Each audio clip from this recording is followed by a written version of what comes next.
Hey everybody, welcome back to this week's episode of Mint Out of the Box, the only action figure unboxing show in here on YouTube that uses my 40 years plus of action figure collecting to go over and open up and share what I find with the fine people of YouTube.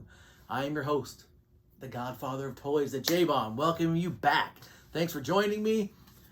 We are back fresh off of another Comic-Con here in Ontario, California. We had a great time. Through the magic of video and pictures, producer Steph is going to show you exactly how our weekend went.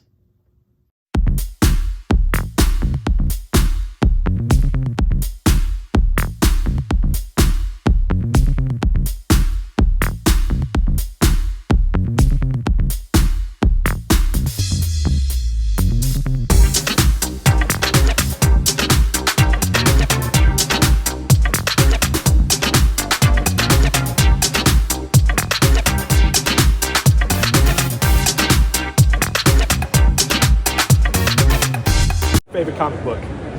Probably anything Batman or Shazam. All right.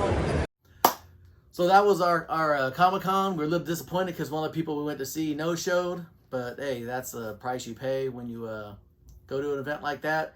But as you see, the kids had a good time. Me dressed as Polka Dot Man had a good time. And producer Steph showing off her new hairstyle. She had a good time as well. This week, we had such a big reaction to last week's episode about Final Faction, and most of it was very positive. But I got a couple emails and messages, especially from a guy out there, Xylestos. I hope I'm getting your name right. I messaged you and told you that we're dedicating this video to you because you said you want us to open some up. So we're actually going to open some up and go over some of these things. Brief recap. These are the figures. This is a figure line you get from the Dollar Tree. Now it's $1.25 tree, but that's neither here nor there. And it's a cool series and a lot. Like I said, if you watch last week's video, you go over all the pros and cons of the whole thing. But we're gonna open up some figures. I opened up this guy right after the show last week when producer Steph was wrapping the show up. But I'm gonna open up one of these bad guys because he can be kind of paired with this little like add-on armor set. It's hard for me to open this one up because I only got one of it, but I'm sure I'll find it again. He comes with a couple little gimmicks. He's the bad guy, Kharn, Kharn. I hope I'm. Oh, that's the bad guy thing. He's Crepitus. I don't know, but he looks fairly menacing. He's got some, looks like some gold gimmicks on his arms. Then he's got this little bug thing, and these things look like blades that go on his arms. But I want to open up this weapons pack here. This is the Drone Scourge weapons pack. So we're gonna open it up. Xylestos also mentioned the backs and the file cards that talk about, especially on the good guys, that talk about strengths, weaknesses, things like that. They are pretty nice file cards. File cards kind of became a thing with the 1982 G.I. Joes. They came and looked like a file card, like a recipe, and you could clip them and file them. And I used to do that. I actually had this little recipe box, little plastic recipe box. I used to put them all in like a filing cabinet. Yes, the J-Bomb has been a dork for a long time. And it gives you little directions where, and he's got 3 holes in his back here. So you plug these extra gimmicks into his back, like so. And then you can put the arm gimmick on. But I'm not going to put the arm gimmick on. And then you could put the little gold thing on the side here. It needs to be worked in, but you can get the gist of it. It also has all these little add-ons too. Then we got this one, the Huntra. These kind of remind me of those bugs if you ever seen Starship Troopers, the kind of the drone bugs that run around. This is a really cool looking figure, and it looks like it's got, you know what, instead of seeing what it looks like it's got, let's see what it's got. Yeah, this thing is I don't know, it is like super close. If you take this part off, this is super close to the Starship Troopers thing. Someone might get in trouble there. I don't know. Gimmick infringement. But it actually come to these little missile launchers.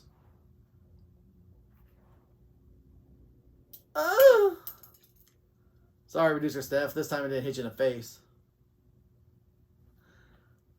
But that's the little drone gimmick. And then I was going to bust open real quick this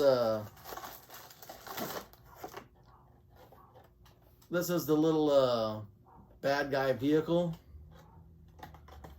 I opened up just in the house by myself one night because, you know, I don't just open up figures just for you guys. I've actually spent all day this afternoon.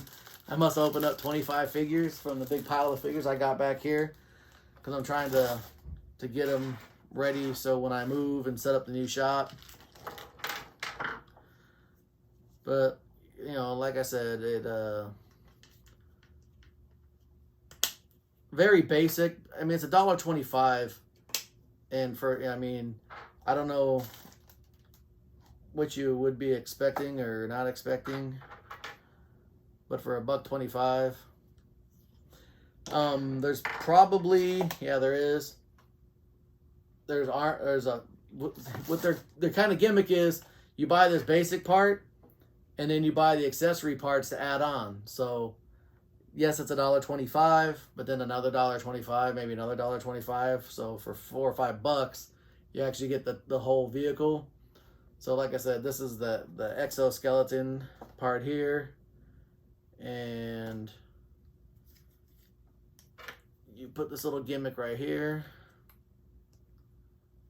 and then you put this little wheel on here. So you get the basic part of it. And then you get the rest of it. It's same with the kind of the Doom buggy type thing for the good guys. I was super excited the day that I found that in the stores, and I came home and put it right together. But as you see, you got the basic parts of it here. I don't know which bad guy goes in here, but it goes in there, something like that. So that's the bad guy mobile. So we will take some photos, of course, and set them up to give you some close-ups. But like I said, it's not just me. Everybody that's into action figures really speaks positive of this line. Like I said, it takes you back to the days where you could actually go to a store and find the figures you want that you didn't have to go hunt for like we all got to do now. Which is really weird because it's usually only us adults buying stuff now, and we have to, you know, get there early in the morning or make backroom deals with people, and or send their wives, their producers out to go buy figures. Some of us ain't got that, so I don't know what other people do.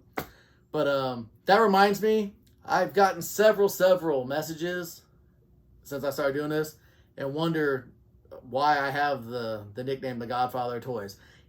It is not something I gave myself. I've been doing this a long time, so back before the internet, back before Google, back before cell phones, I was doing this, and I wanted to get the latest and greatest toys even way back then. So I used to pay people that worked at Toys R Us, KB's, $5-10 just to call me at the house and let me know, hey, we got a truck. Hey, I got some cases of this. I got some cases of that. And let me go and get what I wanted first. Well, then I also had a notebook, a spiral notebook. And every place I drove, if I drove to Vegas, if I drove to San Diego, if I drove anywhere I drove, I would actually sit down and map out Toys R Us's, KB's, Target's. Actually, this was before Walmart's were in California. Thrifty, which became Rite Aid. Any place that sold toys on my journey or wherever I was going, I would log all these things. And I'd log all the phone numbers and the addresses. And I kept track of, I had this thick book. Well, one day a guy at Toys R Us, he just started working there in the back room, and someone was kind of explaining to him that, hey, this is the guy that comes, and we let him know when Star Wars and wrestling and all this stuff hits. We give him a call and he comes and thumbs through it. We don't give him a discount. We don't do anything illegal. We just let him go look at it first. So the guy goes, man, you're like the godfather of this thing. So I became the godfather of toys. So that's where the nickname came from. It wasn't something I gave myself. But other than that, like I said last week, it was kind of a slow week collecting wise. Now I'm carpooling. I don't really get a chance to go hunting every single day like I used to, which is probably helps with the pocketbook. But I'm still able to, I've been finding everything I want to find. There's nothing out there that's kind of eluding me. I focus a lot right now getting stuff on Ringside Collectibles that I've behind on, and ordering a lot of stuff off Amazon. I got some other stuff coming in the mail. I'm itching to tell the story on here about a certain action figure I've got, but I'm not going to do it. But it's infuriating. An actual action figure outfit called me a scalper. And to me, that's like talk about my mom. I don't scalp toys. If you went to my Instagram right now, I found an extra Goon figure, and I put it on there for anybody that follows me on Instagram. $20, I'll pay for the shipping just so you have one for your collection. That's how not scalper-ish I am. Ringside Collectibles sells those things for $35. So you want to talk about scalping. And this company that accused me of it does business with Ringside Collectibles. So who's the scalpers? Like, just because I ain't got a fancy website, just because I only got 160 something followers. But thank you all for helping me get those numbers up, because I know you all do your job and helping me out. But I don't know, it's just an irritating thing. But they make cool figures, so I was able to look the other way at it. But other than that, producer Steph was really, really pissed off about it. But other than that, it was a great week. We had a fantastic week at Comic-Con. I think that's probably it for Comic-Con in California, or around here. San Diego one hopefully will actually happen this summer if COVID doesn't come back. Let's hope it doesn't. And we might actually head down there. I'm not sure. You never know, because I got some other stuff planned. But like I said, the toys are out there if you want to hunt for them. Everything seems like something's coming out every week. So it's that time of year. So keep hunting. Everybody have a fantastic week. Memorial Day is coming up. And we don't take a break here at Mint Out of the Box. We'll have an episode for you next Sunday. So thanks again for joining me. Have a fantastic week, and I'll see you next time.